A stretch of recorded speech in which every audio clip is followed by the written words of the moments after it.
Welcome to black and white digital media. తెలంగాణలో ప్రధాన పార్టీలు డబుల్ డిజిట్ డ్రీమ్స్ లో విహరిస్తున్నాయి. బీజేపీ, కాంగ్రెస్, బీఆర్ఎస్ల మధ్య పార్లమెంట్ ఎన్నికల పోరు సాగనుంది. ఇక త్రిముఖ పోటీలో డబుల్ డిజిట్ సాధించి తమ ఆధిపత్యానికి తిరుగులేదని సాటేందుకు ఆ మూడు పార్టీలు వ్యూహాలను రచిస్తున్నాయి. షెడ్యూల్ వచ్చేలోపే పార్టీ శ్రేణులను యాక్టివేట్ చేస్తున్నాయి. ప్రధాని మోదీ, అమిత్ షాతో పాటు బీజేపీ జాతీయ నాయకులు తెలంగాణపై ఫోకస్ పెట్టారు.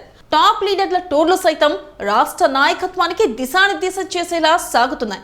ఇక కాంగ్రెస్ పార్టీ ప్రచార పర్వాన్ని సీఎం రేవంత్ రెడ్డి తన భుజానకెత్తుకున్నారు. ఇక రాహుల్ గాంధీ, ప్రియాంక గాంధీ, మల్లికార్జున ఖర్గేతో పాటు ఇతర ముఖ్య నేతలు తెలంగాణ కాంగ్రెస్ అభ్యర్థుల గెలుపు కోసం ప్రచారం చేయనున్నారు. షెడ్యూల్ ఏ క్షణానైనా రావచ్చని భావిస్తున్న సీఎం రేవంత్ ఆగమేఘాల మీద 6 గ్యారెంటీలను ప్రారంభించేశారు. ప్రారంభోత్సవాలు, శంకుస్థాపనలతో హడావిడి చేశారు. బీఆర్ఎస్ అధినేత కేసీఆర్ మాత్రం ఊహించని విధంగా ప్రతికూల పరిస్థితులను ఫేస్ చేస్తున్నారు.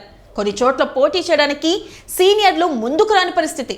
ఇప్పటికే 3 సిట్టింగ్ ఎంపీలు బీజేపీలోకి జంప్ అయ్యారు. కొందరు కాంగ్రెస్ లో చేరారు. అటు అధికారం కోల్పోయి ఇటు జం జిలానీలతో పరేషాన్ అవుతున్న కేసీఆర్ కరీంనగర్ లో కథనబేరి పేరిట పార్లమెంట్ ఎన్నికల శంఖారావం పూరించారు. ఇక తెలంగాణలోని 17 ఎంపీ స్థానాల్లో 12 గెలుచుకోవాలని బీజేపీ టార్గెట్ గా పెట్టుకుంది. 2019లో 4 ఎంపీ సీట్లను గెలుచుకున్న బీజేపీ ఈసారి అదనంగా 8 సీట్లను గెలుచుకోవాలనుకుంటుంది.